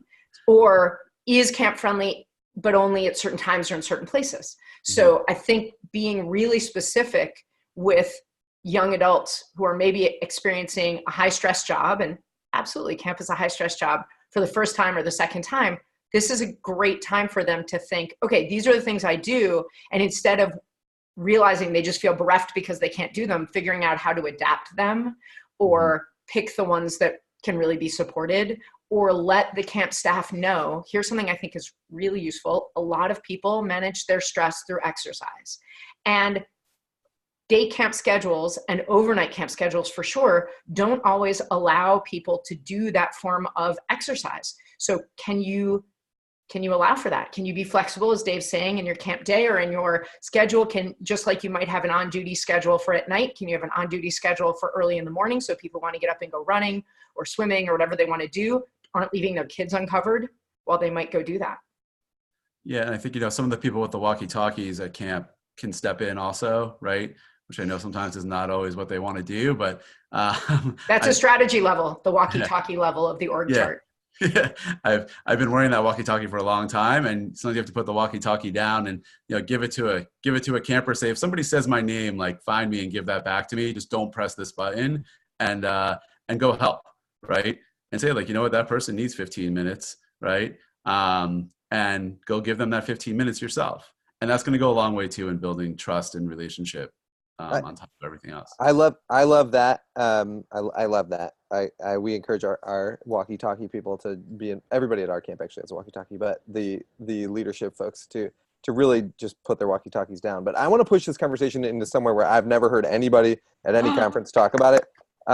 Kurtz, I've actually pushed you on this one, and it's not on any of the stuff that we sent you. So I don't know what the answers are going to be here, but I find that some of our staff that we hire, and we're a drug-free camp. We don't have kids like drinking and smoking. This is going to be good. Right? I like your seal clapping, Sarah. We don't have that on site, so I don't want to. Sometimes when we talk about stomping ground, people are like, "No rules. They probably are just like doing acid in the woods," and we aren't.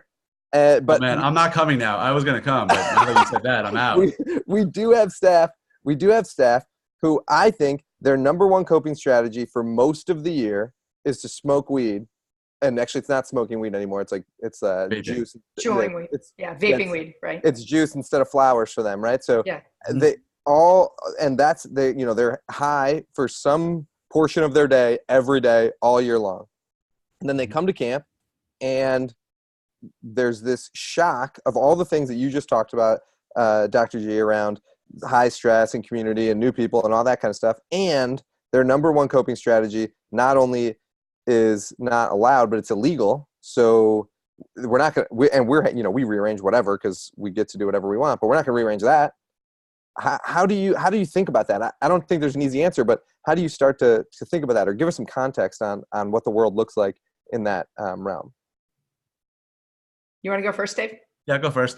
I mean, I get it, right? I'm not that old. I'm old, but I'm not that old, right? Looking a little gray today. But I think that they have to get on board, right?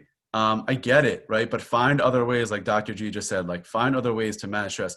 I know a lot of people who've smoked weed, who still smoke weed. I maybe have some personal experience. There's other ways of managing stress. It can't be the only way. And if they say that, then they're not willing to get on board, and they're not willing to be part of your culture. I'll throw out like Steve Baskin, who runs a camp in Texas that is an alcohol-free. When you sign the contract, you commit to you will not drink the entire summer. Mike Pierce's camp in Canada too. Yeah, and that goes from top to bottom, right? And not to throw Steve under the bus, but Steve and I might have had a beer together at a conference once in a while, right? But during the summer, there's absolutely no, and I've been there during the summer, and we talk and we hang out, and it's completely clear-minded, and it's great.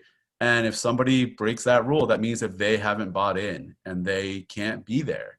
And that's a clear statement you have to make. And again, giving them other opportunities to manage their stress and helping them find, like Dr. G is saying, like find those strategies, find those ways. And maybe they'll walk away from camp and maybe they won't need to vape or whatever they do as much during the year. Maybe it'll, not that there's anything wrong with it, but maybe they'll find other ways that might be more helpful. So in a surprise to nobody who knows me, I'm going to go a little further. I'm going to say both, Jack, you're describing an addict, and it's very difficult for someone to admit that they have an addiction. I'm holding one of my addictions here. It's tea, but many of us have something we rely upon and have almost magical thinking about what it does for us. Most of your staff, even if they aren't legitimately addicted to a mind-altering substance that they take into their body, many of us, I'm going to see if I have mine within arm's reach. How could I not? Where would it be? My phone, right? Mm-hmm. My phone is something that I take in. It changes how I interact, how I feel. I go to it for the oxytocin that I get from it every time I see a message from someone or I can reach out to someone I care about. So we are used to, at camp, helping people detox, detoxify, and talking to them about those issues. So I would say both that with empathy and boundaries, which is how we do camp, with tremendous radical empathy, and also as few boundaries as we can have, but rock solid boundaries. The rock solid boundaries that we hurt no one, that we care about everyone. And in this case, you both have to be like, hey, radical empathy, definitely a boundary. But the other thing that I want to say is, and I don't know Steve as well as I know Mike Pierce up in Canada, and they've done the same thing, right? They have a dry camp, and they do it in a way that's very much like recruiting for the Marines. They don't pussyfoot around it. They say, this is hard. Mm-hmm. I don't know if you can do it. Only the best of the best can do this. People are really committed to our mission, to our calling, more than they're committed to their own comfort, more than they're committed to their own habits, to their own needs, about relying on something like this that is outside our boundaries. Not that more than you're committed to self-care, but if this is what you require for self-care, then we're not the right place for you. Right. And because what we do is hard. And what ends up happening, if you do it that way and do it the right way, they end up holding each other accountable, right? Yeah. So I'll tell you, like 12-year-old Dave, before he was Professor Dave, I was at a day camp. We used to go on these like 4-day trips, and we went on a trip, and I never slept. They used to call me Captain Midnight at my house because I didn't sleep at night, and I would stay up all night. And one night on one of these trips, I smelled something. I went into the bathroom. One of my counselors was smoking a joint, and I didn't quite know what it was, to be honest with you. I was pretty innocent, private school kind of kid. And I went to the camp director, and I said, this counselor was doing something wrong. He was on a train the next day back to his home, right? Because I think that even back then, I recognized that you can't take care of people if you're not in the right state of mind. And it scared me probably at 12, just like it would now if somebody comes back to camp high.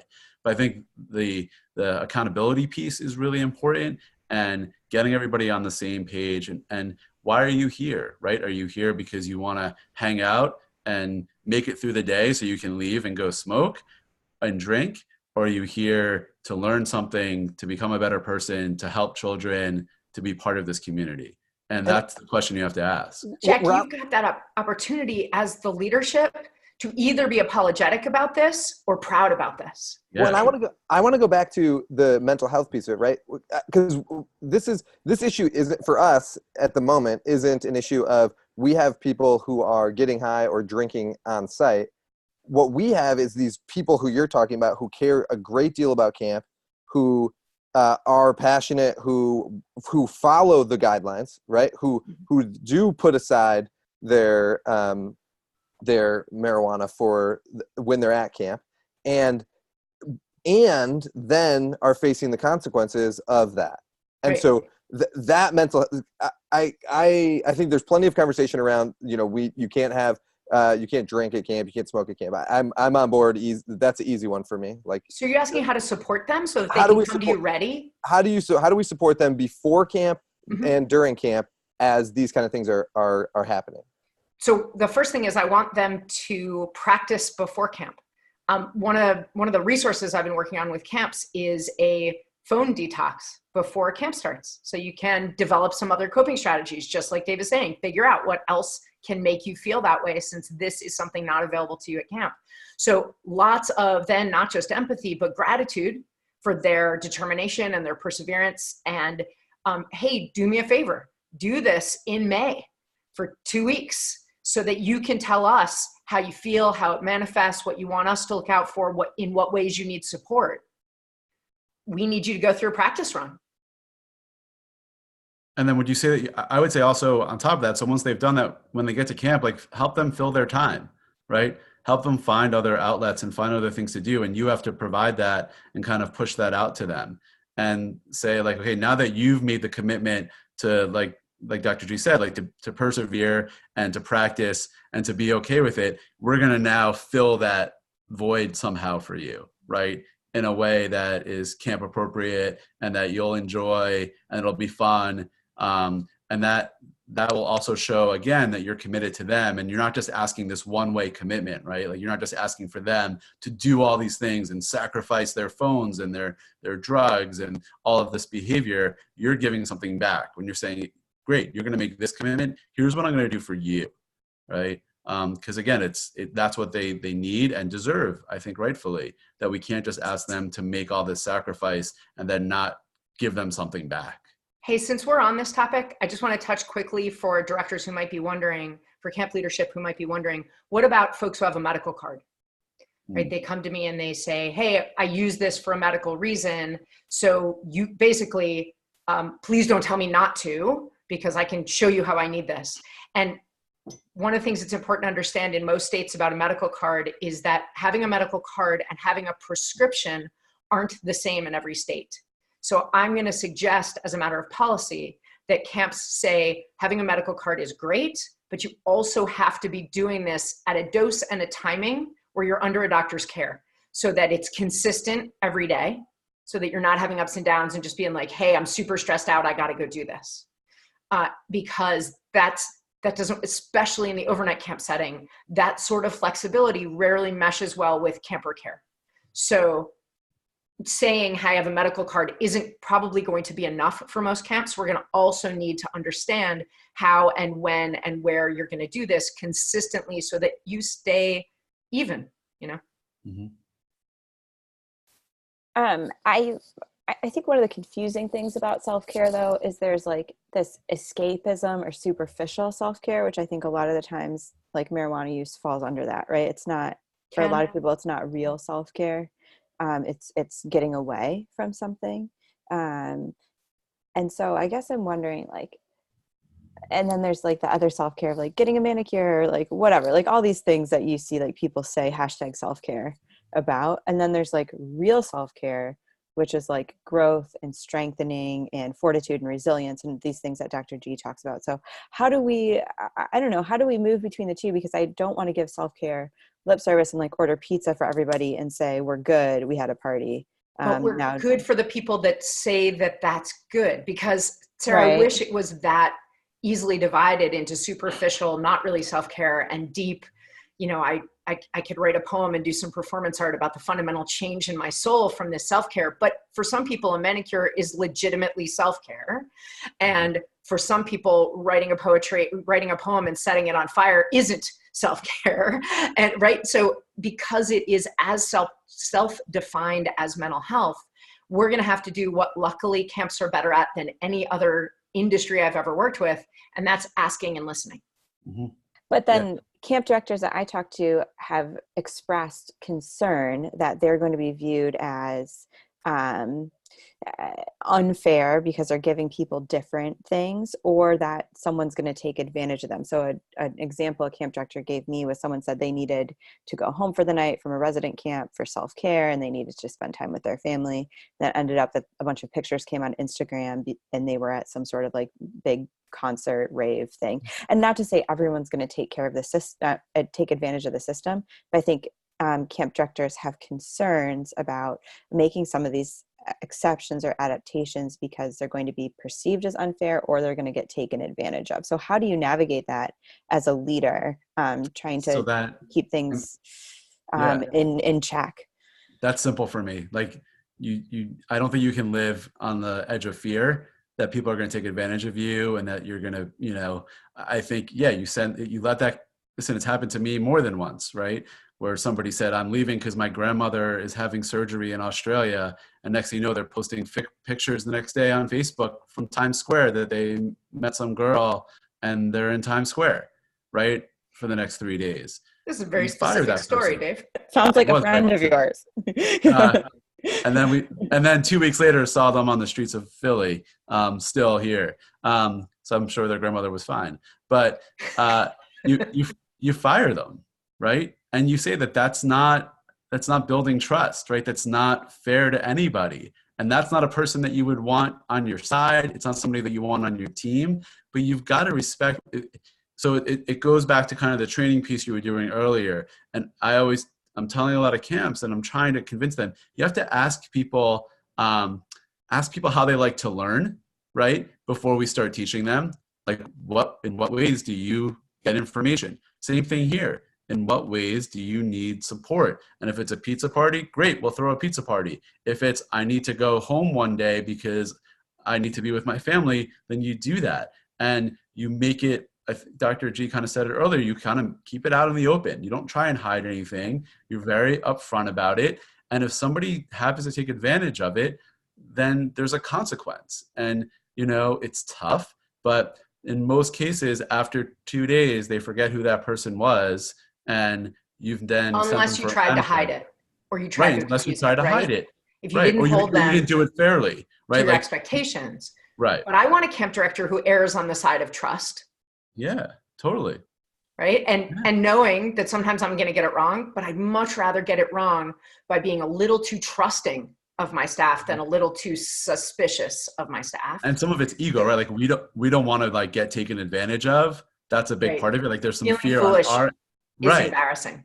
Right. Like it's our own egos, and like it's not a personal thing. That person probably does that to everybody in their lives. It's not just you that they took advantage of. It's everybody, right? It's how they get by. It's some way they're fulfilled in that way. So you can't take it personally. You kind of just have to roll with the punches, but stay true to who you are and saying, you know what, I did, and be honest about it. When you're at a staff meeting, say, I tried to take care of that person, give them what they needed, right? That's the kind of camp we are, the kind of culture where we are. They decided to go in a different direction.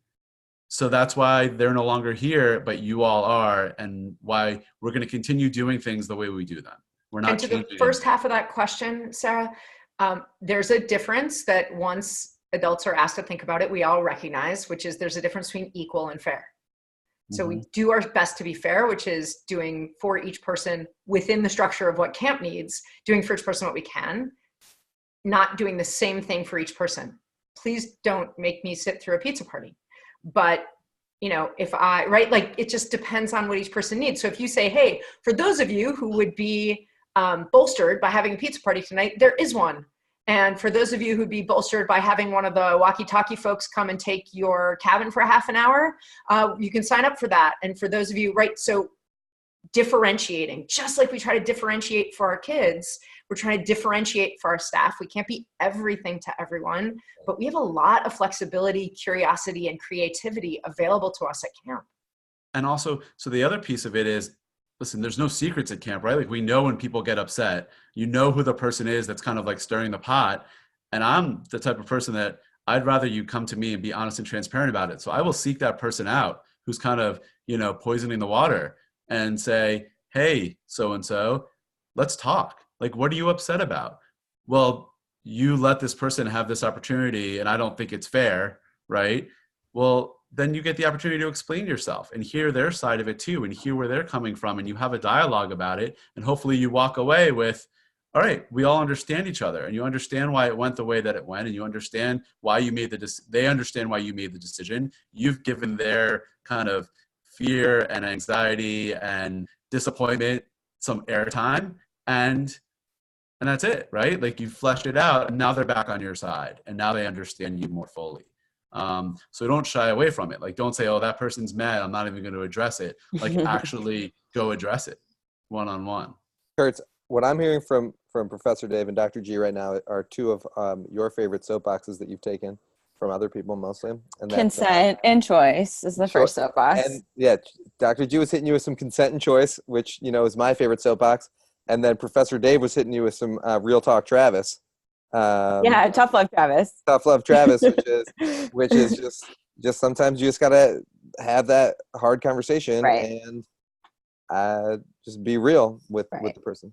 Well, both of those things are easier if you did what I think Dr. G mentioned before, which is hire ample staff and like hedge against these potential issues becoming big deals, so you can operate and have more autonomy than being like really afraid to fire that person, because then you're not going to have anyone to run the waterfront or, that sort of thing. So be able to give yourself some insurance against these inevitable human challenges that happen in both industry like ours. And both Tough Love Travis and the Choice Soapbox are much easier to be excited about right now in December than they are when we're all overtired in the middle of July and the real conversation's going on. So I want to give people a little bit of like grace. It's okay. Yeah. Like I always want to say that I'm going to have the real talk too. And then sometimes I'm like, well, Jack, come on. But you know what? Like, it's one of the, I totally agree. And it's one of those, like, it doesn't come easy to me at all. Like, I'm not naturally that way. Right. And it takes a lot of like, I've got to like steel myself for it. Like I do. I put on little Beastie Boys Root Down, which has been my like go-to song for any final or hard test or a hard conversation. I blast it and then I go have the conversation and I'm like amped up and I just have to find a way to do it. Right. All right. Anybody who hires Dave needs to fear the Beastie Boys. Yeah. You hear that? Badness is coming your way. You're in a, no, it's all in headphones. Nobody knows it's happening. All of you that are going to bring Dave out this summer to do training, every one of you, please make sure that you open his walk-on music. Yeah, that there's please. Root down. This needs to happen. This needs to happen. Somebody, please, can you make that happen? Well, we just found out Professor Dave's version of self-care, or what he does to. Yeah, and I've talked about it before. Like I've written some blogs about it. That like, there was a certain point a few years ago where I was just like really busy and feeling like I wasn't getting anything done. And I just stopped. Like I just put the phone in airplane mode. I put headphones on. I live in a great city where I can literally walk anywhere and be at like 2 different rivers in 10 minutes, and I just go take a walk and I listen to music, and that's my self-care. That's it. Like maybe a bourbon, right? Once in a while. Right. Never during the summer. Not during the summer. There's none in our cabin in the summer. But yeah, I mean, that's one of the things that I do. And there's certain things that like help you, right? Like it becomes a routine, it becomes part of who you are, and it triggers certain things, I think. I don't know if I'm allowed to use that word, Dr. G. It triggers like an attitude for me, or like a different persona sometimes, right? To go have those tough talks. When I listen to that song, like I feel like much braver than I really am, and much tougher than I really am. And it's gotten me through a lot of tough stuff. So I think the big part of the puzzle here is something Dr. G said earlier, which is within the structure of what camp needs, right? And so we're operating in a space of trade-offs here, right? Like we want to be fair and equitable and supportive of our staff, and we have trade-offs of within the structure of what camp needs. And I think that's where camp directors, myself included, maybe stumble, right? Like I want to make it work, and I want to care for these people that are having these needs, and what if they're in conflict with what camp needs, but it's not like a fireable thing? I don't know, I just feel like this is so hard. And so how do you make those decisions when it isn't so clear cut as smoking pot on the trip with the 12-year-old campers? And when we're operating in this space of ambiguity, how are we also reasonable about devoting a reasonable amount of time to this challenge as well, in light of all the other things that we need to do to take care of camp? I just feel like this is a question that stretches camp directors so thin. And so what is your advice of how to manage that? I mean, I would, sorry, Dr. G, can I jump in? Is that okay? There you go. I think like you can see on my bookshelf, like I have some superhero stuff, and, Han Solo needed Chewbacca, right? And you can't do it by yourself. Who's right? your Chewbacca? Right. Who's your Chewbacca? Put that in the chat. Come on, Kurtz, put it in there. There you go. Right? Who's your Chewbacca? Who are the people that you can go to help you with those tough conversations? You can't do it all by yourself. And, there's a lot of gray area. There's a lot of hard decisions that need to be made. And if you lock yourself in your office by yourself and just make the decision by like reading some handbook that somebody wrote, right, 10 years ago, it's going to fail. And you're not going to feel good about it either. And nobody's going to feel good about it. You've got to engage with other people who can help you. Find those people into your leadership team, right? It's those people that you trust that are out there as your voice and face anyway, right? So if any decision you make falls back on them, right? Whether they've been involved or not. So you're better off getting them involved and asking them for help, because they've got to deal with those consequences. Drew says having a partner in courage is a great feeling. And I like that idea, but I actually want you to go further. I don't want you to lean on your leadership team for all of this. The hard decisions, Kurtz, I would say go to your camp mission, because the answer's there. If you've got a decent mission that's not a million words long, the answer for what you should do, it won't make it easier to do, but the answer for what you should do is just keep going back to the mission of your camp, because the answer is usually in there about where the top priority is in the cascade of priorities. But as far as how to get it worked, how to get it done, like that feeling stretched, how much time, how much effort, how much thought does this require? That's why I want you to front load it by putting that expectation for care on your frontline staff and on their direct supervisors. I want you to do as little of this as possible, because I want you to teach them that that is a crucial part of their job, to take care of themselves and each other, and to notice when they're struggling, or ask if they see that they think someone else is struggling, so that it isn't the director's job to be the counselor care person for every member of their staff. We each should be doing it for ourselves and the other people we're on the level with, or anyone we're directly supervising. You're not the center of the spider web with no strands connecting each person except you to each person. It's not like that. There are all of those rings that make the web so much stronger.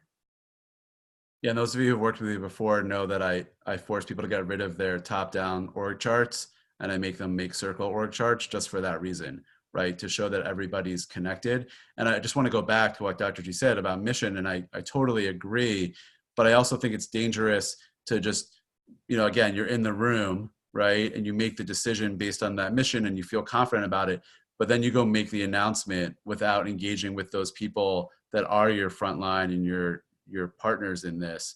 So just to have a conversation, you don't have to ask them, are you okay with my decision? Sometimes it's just, this is my decision, but I want to let you all know first, and where it's coming from. It's coming because in our mission or in our policy or whatever it is, this is it. I just don't want us to ignore kind of that step, because I've made that mistake before, right? Where I've done something without consulting with those people that kind of are taking the brunt of it, right? Because they are on the front lines, and just making sure that they've bought in, or that they've had some time to ask questions, or as Isaac just said, why, right? Before you make this big announcement on stage or wherever you make that announcement. So I agree. I just think we want to be intentional about it with the people that depend on us.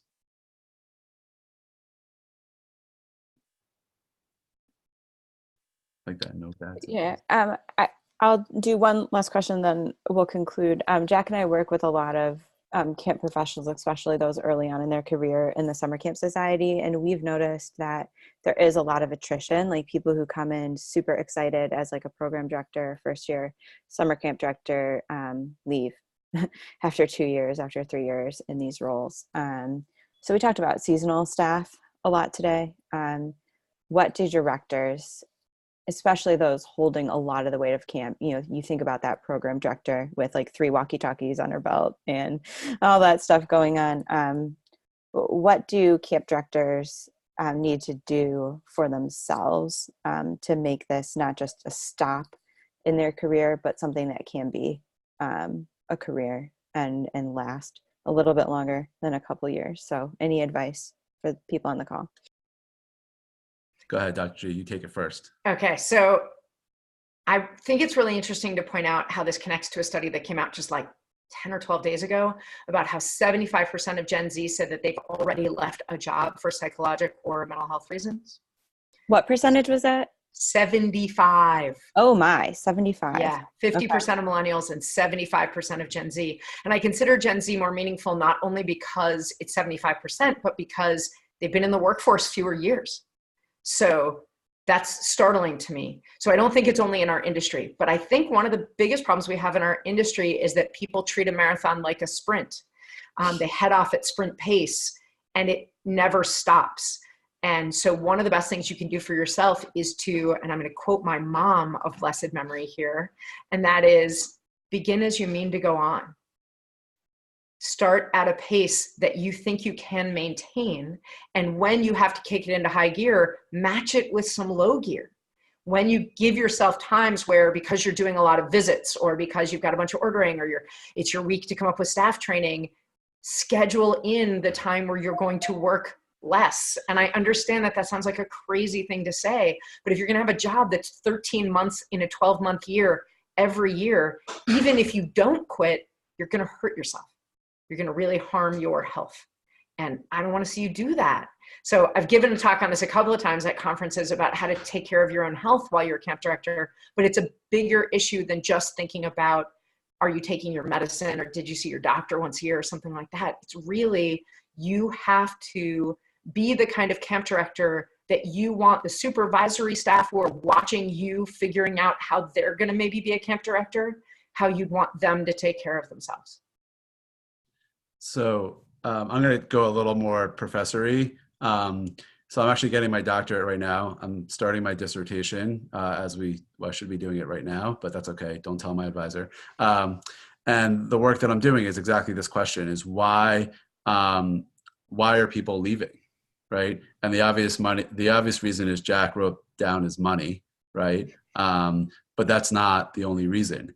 And something that I've been really focused on is identity, and professional identity versus your own identity. So for me, I'm hopefully working with Jewish camps, and it's about your Jewish identity, but there's tons of research with teachers who, once they've become teachers, asking them what their professional identities are, and then contrasting that with their self-identities, how they identify outside of school, and if they're able to bring those two together.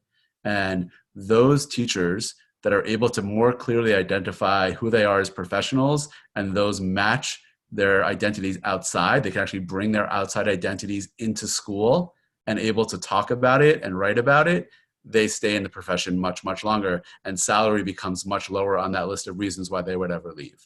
So there's tons of studies about that. And what I like to talk about in camp terms, and getting back to camp, is asking, what is your purpose? Right? Like, why are you doing this? Like, so this is great. I do it all the time with camps and at conferences. There's like this Japanese crazy Venn diagram that has all these different circles. And in the middle is your purpose, right? Spending time figuring out what your individual purpose is. And then, as Dr. Dries said earlier, what is the purpose of your institution? What is the mission? Why are they there? And if those two don't match, If they don't align, then you're not, no matter what you do, no matter how much time you take or how much self-care you do, it's never going to work. So you have to decide, can I align both of these? And if I can't, is there a way to do that? Right? Is there a way for me to adjust things either personally or in my, there it is. Thanks, Kurtz. Right? Or is there a way for me to talk to whoever I need to talk to in my professional life to change how my job looks or functions, or what my role is, or what the expectations are, so I can feel better about what I'm doing. But Dave, don't you think that if you align, because I think for a lot of camp people, our personal mission, our purpose, and our work purpose do align, but our priorities of how we're actually spending our time don't match our priorities of how we feel, like what matches our mission or matches our purpose. Right, because the job isn't being performed right. Like, you're doing things that you don't want to be doing, and that maybe you don't have to be doing, right? Like, there's plenty of people out there who are accountants and bookkeepers, right? So if your mission doesn't involve being really good at spreadsheets and math so you can balance the budget, then outsource it and take that off your plate. And you'll be, if that's possible, right? If that's financial reality, Find a volunteer, find somebody in the community, right? In your camp community, right? I'm sure there's a parent out there who's a CPA, right, or a bookkeeper, right? Like, find that person to help you if you're okay with opening your books a little bit. But if you continue to do those functions of the job that don't match your mission, where 90% might, but 10% doesn't, that 10% is going to override the 90% every time. Right. Once you figure out your purpose, living your actual priorities, if you can say, here's my purpose, so this is what I prioritize. And this happens to people a lot. They say, well, my priorities, my top 3 priorities are my family and this way and this thing in my work, and also my own health. But when they look at their own schedule, they're spending a vast amount of their time not on any of their top 3 priorities. So even if they're rock solid clear about what their purpose is, if they're not living it in some demonstrable way, it really leads to burnout very quickly. Yeah, I don't know a lot of people who love meetings, right? And then you ask them to write down their schedule. They're like, well, I spent 6 out of the last 10 days in meetings. And I was like, well, is that really what you want to be doing? Right? And how do you adjust that? There was an article I read today about it. Like, how to tell people I'm not coming to that meeting, right? Please send me an email. Yeah, send me an email. There was and part of the article was if somebody calls you and leaves you a voicemail, which I do this all the time, by the way, so I apologize to anybody on the call who I've done this to. I'll say I prefer to communicate via email, and that's acceptable, right? Like if you're not somebody who wants to spend 20 minutes on the phone about something that could be done over email very quickly, or vice versa, it's okay, right? Because you're being honest about it with yourself and the other person. Like a couple years ago, I started using a calendar app, which I've now have everybody in my life is using it, right? And I block out time for myself. But instead of like 8 emails back and forth of like, when should we schedule this time to talk? Just click this link, and like, we don't have to stress, right? Like 8 emails at 10 minutes a piece. I could go take a walk for an hour, right? And be more productive. Still have 20 minutes left to schedule that meeting. Right. I love this, and I'm a nerd about these like productivity hacks and finding ways to rearrange your schedule to match your strengths. And one of the things that I find is that a lot of the young-ish people that I talk to don't have any idea what they are actually good at, right? Mm-hmm. So when we think about feedback, most of the time people get feedback that's like, you need to do this better or this better. Rarely do we get that much real tangible feedback about what we are like the best in our little group about. And so Kurtz, I was listening to your buddy Adam Grant talk about this, and he has a podcast. You can find it, Adam Grant Workplace or something like that. And his super tangible tactic is, and I don't remember the name of the strategy, but send an email to like 20 of the people that you've worked with closely that are in your friends and family, different types of your connections, and ask them to write back to you a story about in like something awesome that you did, or a story about like a positive interaction with you. And then it's your job to go through all that. First of all, then send this is the reflective best self exercise. There's a whole, you can do it. It's all automated now. Okay. I'll put I'll put the thing. It's great. It's really great. It's how do you get that? It's the Johari window thing too, Jack. How do you see the strengths-based attributes of who you are? Anyway, you get back your these stories about what people have told you about what's awesome about you, and then it's your job to go through and pick out the through lines for what is it that I'm actually great at. Am I actually great at telling people or noticing when people are doing a great job? Am I great at just buckling down and getting work done? What am I good at? I don't know. Most of us don't have any idea what we're really good at. We just kind of do stuff and it happens to work sometimes, right? That's how my life mostly has gone. Like, I don't know what I'm really that good at. I just do stuff. And to bring it back to mental health, what most people notice about themselves is what they're bad at or what they feel that they're failing at. And when you can't have a narrative about your strengths, but it's easy to have a narrative about your challenges or your weaknesses, that does not lead to great mental health. I'm going to go back to you need Chewbacca's in your life, right? We're there to help and support you and tell you that you're a great pilot. And this is how good you are. And this is that how what you think Chewbacca's saying? Really? I mean, nobody knows. So it could be anything. I'm going to interpret it the way I want to. I also would like to say that, what Jack is saying is that testimonials are not just for marketing, right? Like when you ask somebody to like give you a testimonial, which is kind of the same idea, it kind of makes you feel good. Or like, sometimes I'll get a card from somebody like thanking me for what they did or what I did at camp for them or something, or I get notes from like former, people who've worked for me in the past at camp. Like those are the things you should be holding on to. And I think Dr. G makes a good point, but too often we do hold on to like, and I'm notorious for this. And my wife, Pam, will tell you that like 7 years ago, she didn't like a shirt. And like, I'll bring it up at like dinner. I'd be like, why didn't you like that shirt 7 years ago? like, dude, like get over it. Right. Like, but we do that to ourselves, right? We hold on to the negative. Even if it isn't that specific, I think that when someone goes back over their day, they're much more likely to weigh the things that went poorly, to give it more weight, like it's worth more currency somehow. Right. Yeah. Hey, you guys, I gotta Okay, go it's make a. 4:03. I gotta go make a chuppah for my sister-in-law's wedding tomorrow. Yeah, you do. I know that that's a Also really true. random thing, but if it doesn't get done in the next 45 minutes, the bride's head might explode. All right, pictures or it didn't Thank you. happen. Thank you so both much. so much. Thank you, Where guys. can we find you, Dr. G? AskDrG.com? Is that AskDrG.com. That is Okay. exactly where. And Dave, where can we find you? ProfessorDave.camp, or you can email me at dave@professordave.camp. Cool. Well, thank you both so much. Thank you to everyone for Thanks. being Good here. luck stomping ground. Yes, thank you so give much. all the monies to Stomping Ground. Yeah. Thank you. We've raised right now the total is $10,549. Wow. Y'all are some of the best people on the planet. Everyone on this call, everyone that's going to listen to this later, panelists, thank you so much for this awesome. Take care, everybody. Cool. Whoa. Bye. Bye. Friends. What's your Christmas card? Thank you.